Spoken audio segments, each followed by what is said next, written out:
Okay guys, this morning I'm going to show you how to get Google Drive installed on your computer and set up. Google Drive is really important because you should set it to record all your files.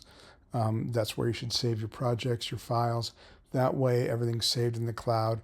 If you misplace your computer, you don't have your computer, or you need to access your files from a different computer, it's always there under your Google login. Okay. It also saves hard drive space. A lot of the projects we are doing eat up a lot of hard drive space, and that will eventually affect the performance of your computers. Although you guys have a way bigger hard drive on these new ones. I'm excited for that. All right. So it starts with, I wanted to show you this. This shows up in my Finder. So when I go to Finder, boom, there's my Google Drive.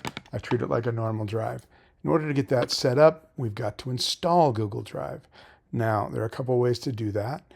You can go directly to, down here in my applications menu, you have a self-service app that the district puts on there.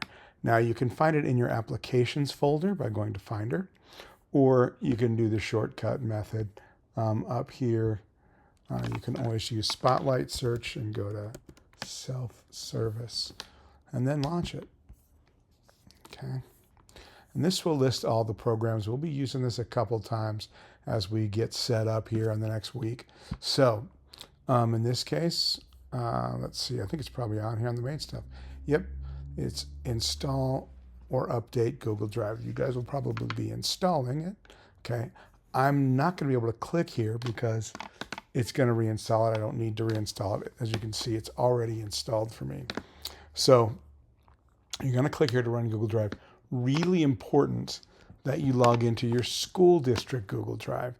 That's the one you want to have, so that when you save your files, it's saving to that drive. So you'll always have to be logged into that one. Also, as soon as you finish getting it installed on your laptop, you go ahead and install it on your phone. Even on your iPhone, you can install Google Drive. That enables you to save content on your phone directly into your Google Drive and pull it up on your computer. It's, again, the best way to make sure your files are where they need to be. And file management is the thing that will save you a ton of time. So, all right. That's pretty much it. So work on that and get it done. If you run into snags, let me know. Tip on that, if you are running into snags, please go ahead and send me a message in Schoology, but it helps a lot if you can screenshot it, because I can often see so much better what's wrong and help you out.